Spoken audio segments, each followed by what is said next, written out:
ઘર એટલે શું? ઘર એટલે એક મંદિર, એક સ્વર્ગ.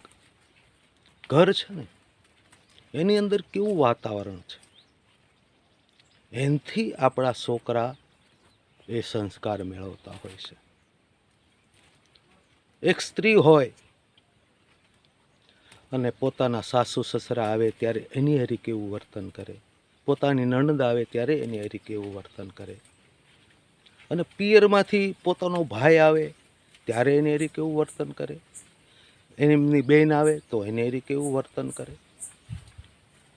તો એ વર્તન ઉપરથી બાળક એના સંસ્કાર એની અંદર બેઠતા જતા હોય છે. તો માટે એ સંસ્કાર જ્યારે આપણે ન ખબર પડતા એનામાં નેગેટિવિટી એ સંસ્કાર બેસી જતા હોય છે. તો આપણે શું કરવું પડશે, એના માટે શું વિચારવું પડશે? અને બહુ વિચારવા જેવો ગંભીર વિષય છે. આપણે એમ થાય આપણે બધી ફેસિલિટી આપી દઈએ એટલે સંસ્કાર આપી દીધા, આપણે એમ સારું કપડું પહેરાવી દીધું, સારું જમવાનું આપી દીધું. એ તો બધા પશુ પક્ષીઓ પણ કરે છે. તો આપણા વાતાવરણમાં ઘરનું વાતાવરણ શુદ્ધ બનાવવું જોઈએ. ત્રિધારે તો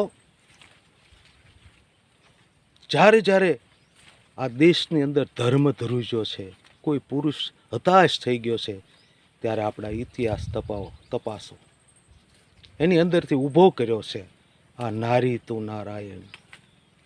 એ નારી આ જગતની અંદર બધું આપ્યું છે, અને એ સ્ત્રી ઘરમાં વાતાવરણ ડોળું કરીને છોકરાને નેગેટિવિટી સંસ્કાર આપે છે.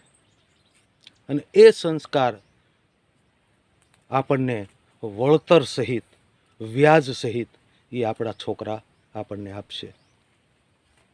તો એવું વાતાવરણ ન બની એવી કે આપણા પગ ઉપર આપણે કુવાડો મારીએ, એવું વાતાવરણ ન કરીએ.